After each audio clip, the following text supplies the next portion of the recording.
Hi friends, welcome to Digant E academy. Friends, ನಾವು ಇಂಗ್ಲೀಷ್ನಲ್ಲಿ ಚೆನ್ನಾಗಿ ಮಾತಾಡಬೇಕು ಅಂತ ಅಂದರೆ ನಮಗೆ ವರ್ಬ್ ಮತ್ತು ಟೆನ್ಸ್ನ ಜ್ಞಾನ ಅತ್ಯವಶ್ಯಕ. ಹಾಗಾಗಿ ಈ ದಿನ ನಾನು ನಿಮಗಾಗಿ ಟೆನ್ಸ್ ಕ್ಲಾಸನ್ನು ಸ್ಟಾರ್ಟ್ ಮಾಡ್ತಾ ಇದ್ದೀನಿ. ನೀವು ಈ ವಿಡಿಯೋವನ್ನು ಪೂರ್ತಿಯಾಗಿ ನೋಡಿದರೆ ಖಂಡಿತ ಕಾನ್ಫಿಡೆಂಟಾಗಿ ಇಂಗ್ಲೀಷ್ನಲ್ಲಿ ಮಾತಾಡೋದಕ್ಕೆ ಟ್ರೈ ಮಾಡ್ತೀರಾ. ಹಾಗೆ ಅದರ ಜೊತೆಗೆ ಸೆಂಟೆನ್ಸ್ ಫಾರ್ಮೇಷನ್ನ ಸಹ ಚೆನ್ನಾಗಿ ಕಲಿತೀರಾ. ಇದು ನಿಮಗೆ ಎಲ್ಲ ಕಾಂಪಿಟೇಟಿವ್ ಎಕ್ಸಾಮ್ಸ್ಗೂ ಕೂಡ ಹೆಲ್ಪ್ ಆಗುತ್ತೆ. ಹಾಗಾದರೆ ಬನ್ನಿ ತರಗತಿ ಪ್ರಾರಂಭಿಸೋಣ. ಫ್ರೆಂಡ್ಸ್, ಪ್ರಾರಂಭಿಸೋದಕ್ಕಿಂತ ಮುಂಚೆ ನೀವು ನಮ್ಮ ಚಾನಲ್ಗೆ ಹೊಸಬರಾಗಿದ್ದರೆ ಸಬ್ಸ್ಕ್ರೈಬ್ ಆಗೋದನ್ನು ಮರಿಬೇಡಿ. ಈ ವಿಡಿಯೋ ಇಷ್ಟ ಆದರೆ ಹಿಟ್ ಎ ಲೈಕ್ ಆ್ಯಂಡ್ ನಿಮ್ಮ ಅಭಿಪ್ರಾಯವನ್ನು ಕಮೆಂಟ್ ಬಾಕ್ಸಲ್ಲಿ ಹಾಕೋದನ್ನು ಮರಿಬೇಡಿ ಸ್ನೇಹಿತರೆ. ಹಾಗಾದರೆ ಬನ್ನಿ ಟೆನ್ಸ್ ಅಂತ ಅಂದರೆ ಏನು ಅಂತ ಹೇಳಿ ತಿಳ್ಕೊಳ್ಳೋಣ. So friends, tense indicates time of action. This time of action is decided by verb of the sentence. ಅಂದರೆ ವಾಕ್ಯದಲ್ಲಿರುವಂತಹ ಕ್ರಿಯಾಪದಗಳೇ ಅಂತ ಅಂದರೆ ವರ್ಬ್ಸ್ ಸಮಯವನ್ನು ಸೂಚಿಸುವಂತಹ ಕೆಲಸ ಮಾಡುತ್ತೆ. ಅದರಲ್ಲೂ ಸಹ ಆಕ್ಸಿಲರೀಸ್ ಅಥವಾ ಏನು ಹೆಲ್ಪಿಂಗ್ ವರ್ಬ್ಸ್ ಅಂತ ಹೇಳಿ ಕರಿತೀವಿ. They play a vital role in deciding time of action or tense of the sentence. So tense mainly classified into three kinds in English. That is, one is past tense ಅಂದರೆ ಭೂತಕಾಲ, present tense ವರ್ತಮಾನ ಕಾಲ, future tense ಅಥವಾ future time ಅಂತ ಹೇಳಿ ಕರಿಬೋದು. ಇದನ್ನು ಭವಿಷ್ಯತ್ ಕಾಲ ಅಂತ ಹೇಳಿ ಕರಿತೀವಿ.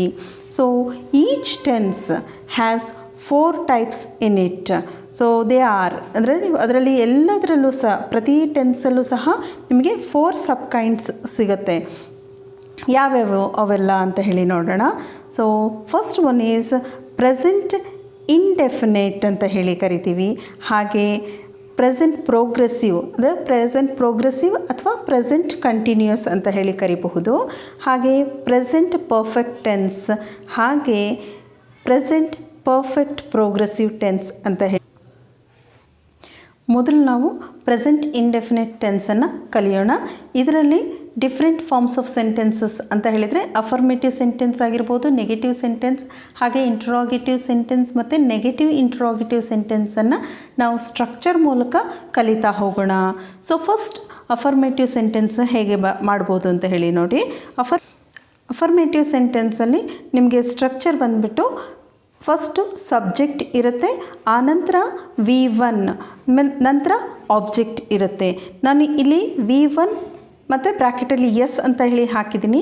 ಇದು ಯಾಕೆ ಅಂತ ಹೇಳಿದರೆ ಪ್ರೆಸೆಂಟ್ ಇಂಡೆಫಿನೆಟಲ್ಲಿ ನಾವು ಯಾವಾಗ ಥರ್ಡ್ ಪರ್ಸನ್ ಸಿಂಗ್ಯುಲರನ್ನು ಸಬ್ಜೆಕ್ಟಾಗಿ ಉಪಯೋಗಿಸ್ಕೊಳ್ತೀವೋ ಆವಾಗ ವರ್ಬನ್ನು ನಾವು ಎಸ್ ಫಾರ್ಮಲ್ಲಿರುವಂತಹ ವರ್ಬನ್ನು ನಾವು ಉಪಯೋಗಿಸ್ಕೊಳ್ತೀವಿ. ಅದನ್ನು ಸೆಂಟೆನ್ಸಲ್ಲಿ ನೋಡ್ತಾ ಹೋಗೋಣ. ನೋಡಿ, I write a story. So ಇಲ್ಲಿ ಸಬ್ಜೆಕ್ಟ್ ಏನಿದೆ ಐ, ರೈಟ್ ಅನ್ನೋದು ವರ್ಬ್ ಆಗಿದೆ, first base form of verb ಆಗಿದೆ. ಎ ಸ್ಟೋರಿ ಅನ್ನೋದು ಆಬ್ಜೆಕ್ಟ್. ಸೊ ಇದನ್ನು ಕನ್ನಡದಲ್ಲಿ ನೋಡಿದಾಗ ನಾನು ಒಂದು ಕಥೆಯನ್ನು ಬರೆಯುತ್ತೇನೆ. ಹಾಗೆ ಸೆಕೆಂಡ್ ಸೆಂಟೆನ್ಸ್ ನೋಡಿ, you read a novel. So ಇಲ್ಲಿ ಯು ಅನ್ನೋದು ಸಬ್ಜೆಕ್ಟ್, ರೀಡ್ ವರ್ಬ್ ಆಗಿದೆ, ನೆಕ್ಸ್ಟ್ ಆಬ್ಜೆಕ್ಟ್. ಸೊ ನೀನು ಒಂದು ಕಾದಂಬರಿಯನ್ನು ಓದುತ್ತೀಯಾ. ಅದೇ ರೀತಿಯಾಗಿ ಮುಂದಿನ ಸೆಂಟೆನ್ಸ್ಗಳು ನೋಡೋಣ. We learn grammar. ನಾವು ವ್ಯಾಕರಣವನ್ನು ಕಲಿಯುತ್ತೇವೆ. ನಾನು ಇಲ್ಲಿ ವರ್ಬನ್ನು ಬೇರೆ ಬೇರೆ ವರ್ಬನ್ನು ಉಪಯೋಗಿಸ್ಕೊಂಡಿದ್ದೀನಿ ಸೊ ದಟ್ ನಿಮಗೆ ಅರ್ಥ ಆಗೋದು ಈಸಿ ಆಗುತ್ತೆ. They teach grammar. ಅವರು ವ್ಯಾಕರಣವನ್ನು ಕಲಿಸುತ್ತಾರೆ. ಸೊ ನೀವು ಒಂದು ವಿಚಾರವನ್ನು ಇಲ್ಲಿ ನೆನ್ಪಿಟ್ಕೊಳ್ಬೇಕು. ಯಾವಾಗ ನಾವು ಪ್ಲೂರಲ್ ಸಬ್ಜೆಕ್ಟ್ಸನ್ನು ಬಳಸ್ತೀವಿ ಅಥವಾ ಐ, ವಿ, ಯು ಮತ್ತು ದೇ ಇದ್ದಾಗ V1 ಫಾರ್ಮನ್ನು ಯೂಸ್ ಮಾಡ್ತೀವಿ. ಆಮೇಲೆ ಇಲ್ಲಿ ಆಕ್ಸಿಲರಿಯನ್ನು ನಾವು ಡೂ ಫಾರ್ಮನ್ನು ಯೂಸ್ ಮಾಡ್ತೀವಿ. ಹಾಗೆ ನೆಕ್ಸ್ಟು ನೋಡಿ, ಇಲ್ಲಿ ಥರ್ಡ್ ಪರ್ಸನ್ ಸಿಂಗ್ಯುಲರ್ ಸೆಂಟೆನ್ಸ್ಗಳನ್ನು ತೊಗೊಂಡಿದ್ದೀನಿ ನಾನು. ಹೀ ವಾಚಸ್ ಎ ಮೂವಿ. ನೋಡಿ, ಇಲ್ಲಿ ಇ ಎಸ್ ಆ್ಯಡ್ ಆಗಿದೆ. ಯಾವುದಕ್ಕೆ? ವರ್ಬಿಗೆ ಎಸ್ ಫಾರ್ಮ್ ಆ್ಯಡ್ ಆಗಿದೆ. He watches a movie. ಅವನು ಒಂದು ಸಿನಿಮಾವನ್ನು ವೀಕ್ಷಿಸುತ್ತಾನೆ. She sings a song. ಅವಳು ಒಂದು ಹಾಡನ್ನು ಹಾಡುತ್ತಾಳೆ. ಹಾಗೆ ಇಲ್ಲಿ ನಿಮಗೆ ಏನು ನೆನಪಿಟ್ಕೊಳ್ಬೇಕು ಅಂತ ಹೇಳಿದರೆ, ನೀವು ಯಾವಾಗಲೂ ಅಷ್ಟೇ ಅದು ಕೇವಲ ಪ್ರೆಸೆಂಟ್ ಇಂಡೆಫಿನೆಟಲ್ಲಿ ಮಾತ್ರ ಈ ಒಂದು ರೂಲ್ ಅಪ್ಲೈ ಆಗುವಂಥದ್ದು. For all third person singular subject ಅಂದರೆ ಹಿ, ಶಿ, ಇಟ್ ಅಥವಾ ಯಾವುದಾದ್ರೂ ಹೆಸರು ಇದ್ದರೆ ವರ್ಬ್ಗೆ ಎಸ್ ಅಥವಾ ಇ ಎಸ್ ಅನ್ನು ಸೇರಿಸ್ತೀವಿ. ಹಾಗೆ ಆಕ್ಸಿಲರಿಯನ್ನು ಡಸ್ ಫಾರ್ಮನ್ನು ಉಪಯೋಗಿಸ್ತೀವಿ. ಸೊ ನೆಕ್ಸ್ಟು ನಕಾರಾತ್ಮಕ ಸೆಂಟೆನ್ಸ್ಗಳ ಅಂತ ಅಂದರೆ ನೆಗೆಟಿವ್ ಸೆಂಟೆನ್ಸ್ಗಳನ್ನು ಹೇಗೆ ಮಾಡೋದು ಅಂತ ಹೇಳಿ ತೋರಿಸ್ತೀನಿ ನೋಡಿ. ಇಲ್ಲಿ ಸ್ಟ್ರಕ್ಚರು ಎಸ್ ಪ್ಲಸ್ ಡೂ ಅಂದರೆ ಎಸ್ ಅಂತ ಹೇಳಿದರೆ ಸಬ್ಜೆಕ್ಟ್, ಡೂ ಬರುತ್ತೆ ಮತ್ತು ಡಸ್ ಥರ್ಡ್ ಪರ್ಸನ್ ಸಿಂಗ್ಯುಲರ್ ಇದ್ದರೆ ಡಸ್ ಫಾರ್ಮನ್ನು ನಾವು ಆಕ್ಸಿಲರಿಯಾಗಿ ಬಳಸ್ಕೊಳ್ತೀವಿ. ಹಾಗೆ ನಾಟ್ ನಕಾರಾತ್ಮಕ ಅಥವಾ ನೆಗೆಟಿವ್ ಅಂದ ತಕ್ಷಣ ನಮ್ಮ ಮೈಂಡಿಗೆ ಬರಬೇಕಾಗಿರೋ ವರ್ಡ್ ಯಾವುದು? ನಾಟ್ ಅನ್ನೋದು ಪ್ಲಸ್ ವರ್ಬ್. ಈಗ ನಾಟ್ ಆದ ನಂತರ ನಾವು ವರ್ಬನ್ನು ಬರಿತೀವಿ, ಆನಂತರ ಆಬ್ಜೆಕ್ಟನ್ನು ಯೂಸ್ ಮಾಡ್ತೀವಿ. ನೋಡಿ, I do not write a story. ನಾನು ಒಂದು ಕಥೆಯನ್ನು ಬರೆಯುವುದಿಲ್ಲ. ಹಾಗೆ ಸೆಕೆಂಡ್ ಸೆಂಟೆನ್ಸ್ ನೋಡಿ, you do not waste time. So ಇಲ್ಲಿ ಏನಾಯಿತು, ಯು ಅನ್ನುವಂಥದ್ದು ಸಬ್ಜೆಕ್ಟ್, ಡೂ ಫಾರ್ಮನ್ನು ನಾವು ಯೂಸ್ ಮಾಡಿದ್ವಿ. ಹಾಗೆ it is A negative sentence ಆಗಿರೋದ್ರಿಂದ ನಾಟ್ ಇದೆ. ಆನಂತರ ವರ್ಬ್ ಏನಿದೆ? ವೇಸ್ಟ್. ಟೈಮ್ ಆಬ್ಜೆಕ್ಟ್ ಆಗಿದೆ, ನೀನು ಸಮಯವನ್ನು ವ್ಯರ್ಥ ಮಾಡುವುದಿಲ್ಲ. ಹಾಗೆ next, we do not like rumours.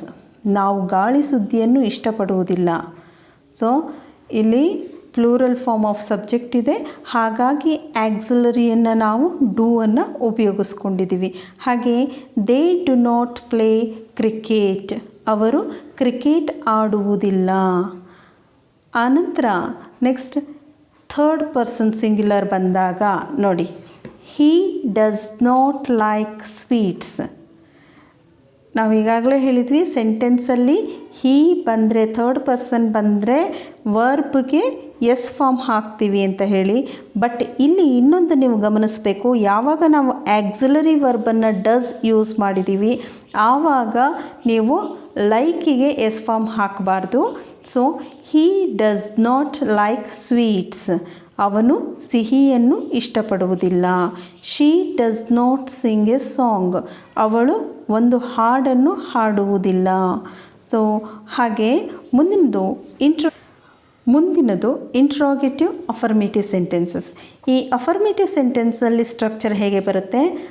First helping verb ಬರುತ್ತೆ, ಆನಂತರ ಸಬ್ಜೆಕ್ಟನ್ನು ಉಪಯೋಗಿಸ್ಕೊಳ್ತೀವಿ.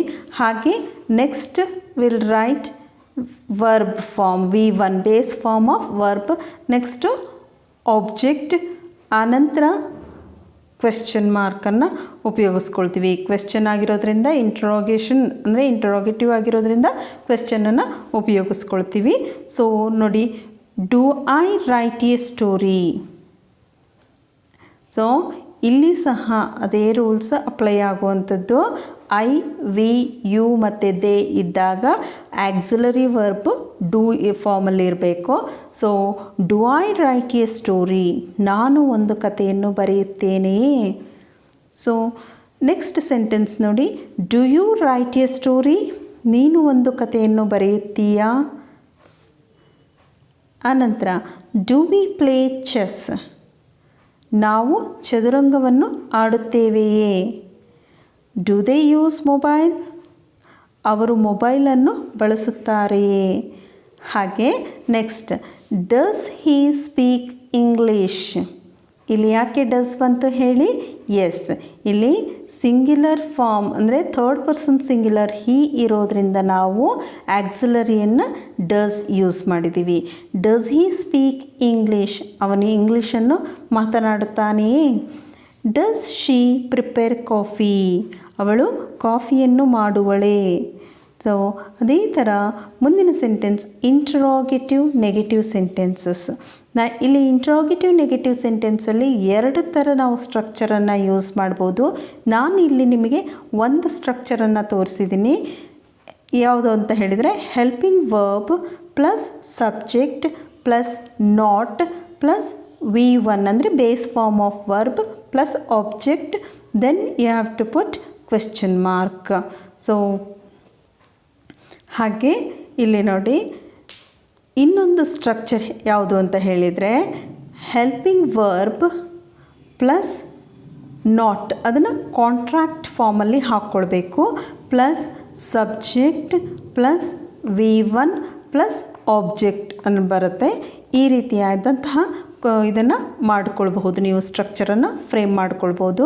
ಇದನ್ನು ಹೇಗೆ ಇದರ ಪ್ರಕಾರ ನೋಡಿ, do I not write a story. So ಅದೇ ರೀತಿಯಾಗಿ ಹೆಲ್ಪಿಂಗ್ ವರ್ಬ್ ಪ್ಲಸ್ ನಾಟನ್ನು ಜೊತೆಗೆ ಹಾಕ್ಕೊಂಡಾಗ don't I write a story ಅಂತ ಹೇಳಿ ಬರೀಬಹುದು.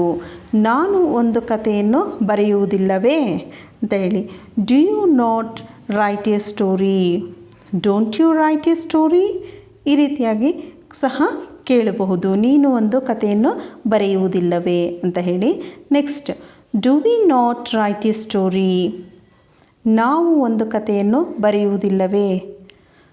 Do they not write a story, ಅವರು ಒಂದು ಕಥೆಯನ್ನು ಬರೆಯುವುದಿಲ್ಲವೇ, ಅಥವಾ don't they write a story, ಈ ಥರನೂ ಸಹ ನೀವು ಕೇಳಬಹುದು. ಓಕೆ, ನೆಕ್ಸ್ಟ್ ಎಕ್ಸಾಂಪಲ್ಸನ್ನು ನೋಡೋಣ. Does he not write a story, ಇದನ್ನು ಹೀಗೂ ಹೇಳ್ಬೋದು, doesn't he write a story, ಅವನು ಒಂದು ಕಥೆಯನ್ನು ಬರೆಯುವುದಿಲ್ಲವೇ. ಹಾಗೆ next, does she not sing a song, ಅಥವಾ doesn't she Singh a song, ಅವಳು ಒಂದು ಹಾಡನ್ನು ಹಾಡುವುದಿಲ್ಲವೇ ಅಂತ ಹೇಳಿ ಬರೀಬಹುದು. ಫ್ರೆಂಡ್ಸ್, ಹೋಪ್ ನಿಮಗೆ ಪ್ರೆಸೆಂಟ್ ಇಂಡೆಫಿನೆಟ್ ಚೆನ್ನಾಗಿ ಅರ್ಥ ಆಯಿತು ಅಂತ ಅಂದ್ಕೊಳ್ತೀನಿ. ಫ್ರೆಂಡ್ಸ್, ನಿಮಗೊಂದು ಕಿವಿ ಮಾತು ಏನು ಅಂತ ಹೇಳಿದರೆ, ಈ ಟೆನ್ಸ್ ಕಾನ್ಸೆಪ್ಟನ್ನು ಚೆನ್ನಾಗಿ ಅರ್ಥೈಸ್ಕೊಂಡ್ರೆ ಇಂಗ್ಲೀಷ್ ಗ್ರಾಮರ್ನ 90% ಆಫ್ ಟಾಪಿಕ್ಸ್ ಅಂತ ಅಂದರೆ ವಾಯ್ಸ್ ಆಗಿರ್ಬೋದು, ರಿಪೋರ್ಟೆಡ್ ಸ್ಪೀಚ್ ಅಥವಾ question tag, framing questions, subject verb agreement, ಹೀಗೆ ಪ್ರಮುಖ ಕಾನ್ಸೆಪ್ಟ್ಗಳನ್ನು ಬಹಳ ಸರಳವಾಗಿ ನೀವು ಅರ್ಥ ಮಾಡ್ಕೊಳ್ಬೋದು. ಅದರ ಜೊತೆಗೆ ಸ್ಪೋಕನ್ ಲ್ಯಾಂಗ್ವೇಜ್ ಕೂಡ ಇಂಪ್ರೂವ್ ಮಾಡ್ಕೊಳ್ಬೋದು.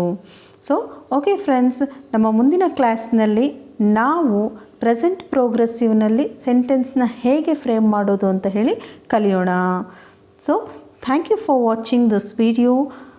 If you are not subscribe our channel till now, please subscribe it. If you like this video, press like button and don't forget to share this to your friends. Thank you once again.